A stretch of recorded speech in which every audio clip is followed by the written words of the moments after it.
Pamulen, una do this na weekend show, and we all be aware of the incident will be happening at Yenga.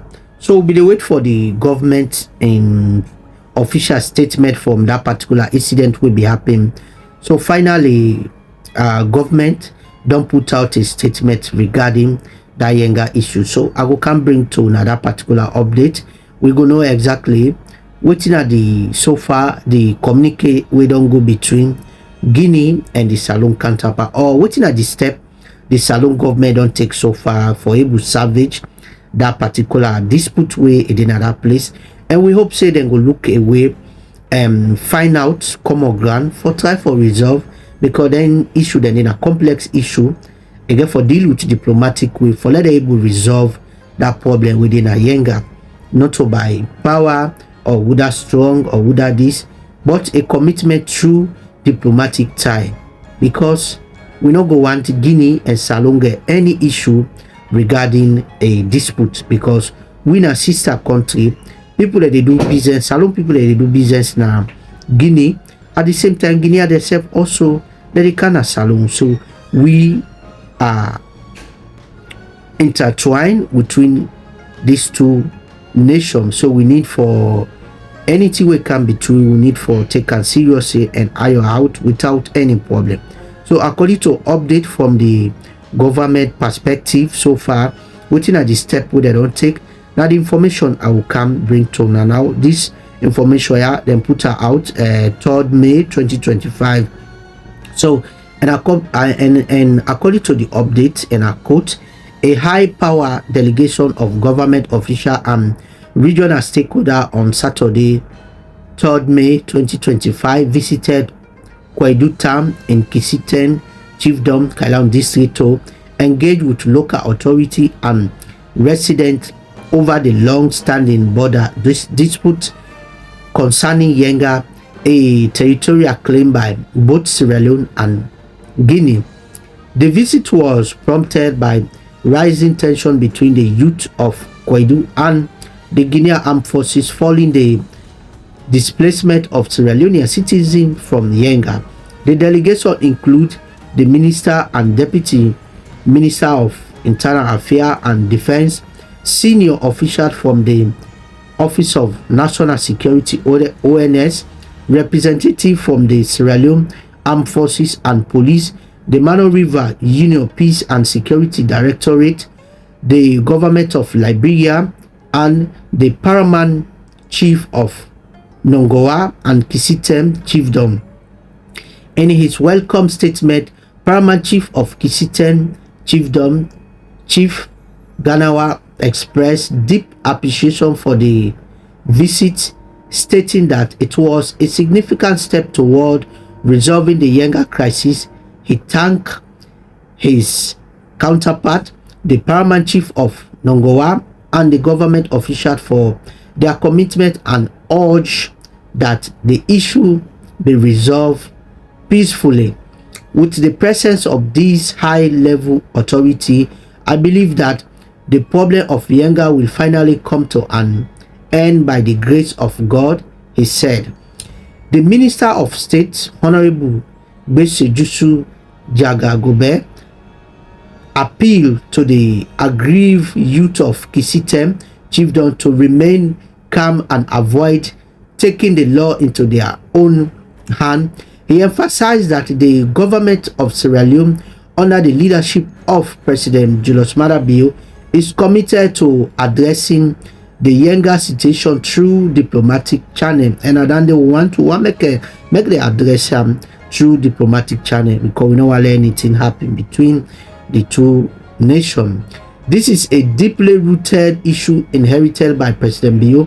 It began under the leadership of the late President Ahmed Tijan Kaba and unfortunately remained unresolved during the tenure of former President Dr. Ernest Bai Koroma. However, I assure you that President Bio is committed to ending this crisis and restoring peace, unity, and tranquility to this region, he said.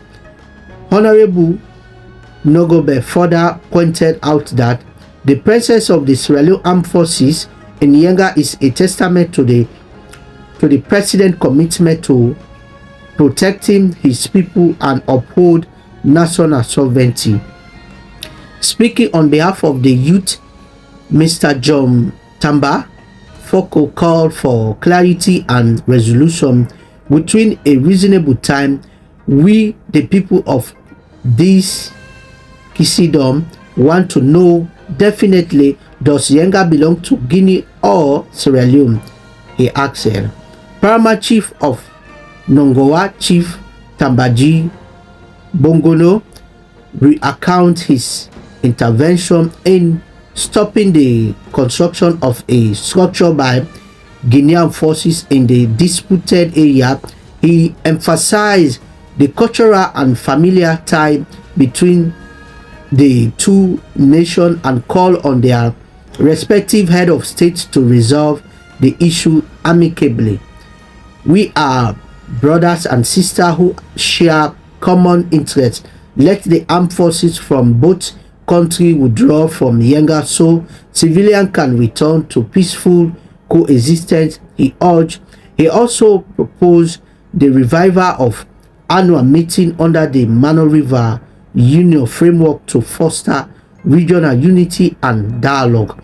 The Deputy Secretary General of the Mano River Union for Peace and Security echoed similar statement, stressing that peace is a prerequisite for the development.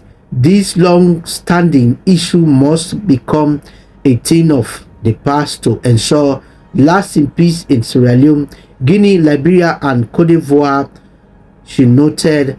Honorable B. Nyanjamali S. Bongo, representative of the government of Liberia, also expressed support for a peaceful resolution and reaffirmed Liberia's solidarity with the people of Sierra Leone. In his concluded remark, the head of the delegation and Minister of Internal Affairs, Honorable Mori Lango, speaking on behalf of President Julius Maada Bio, reaffirmed the government's resolve to seek a diplomatic solution to the Yenga dispute, drawing parallel with the peaceful resolution of the Bakissi Peninsula conflict between Nigeria and Cameroon. He stressed that Sierra Leone would follow a similar path. We do not want to return to the dark days of conflict in our country. Those displaced should return to their community. Their safety is assured by the presence of the Sierra Leone armed forces, who will remain in peace to maintain peace and security, he said. He urged the youth to exercise restraint and report any abnormal activity to the relevant security situation, assuring them of the government continued engagement on the matter. The Deputy Minister of Defense, the head of ONS, and the chairman of Kailam District Council also made meaningful contribution during the visit. The occasion was climaxed by the presentation of transportation ferry and mosquito bed net to displaced citizens, symbolizing the government's support and concern for their well-being. So, as I tell you now, we all be the wait for this information. Finally, they don't put out. We hope say this Yenga issue will solve days through diplomatic, because we don't want to let anything happen. Una thank you. Now long video, but it's very important for me to read out so people can know what's in the happen on that side. Una thank you and see you in the next video.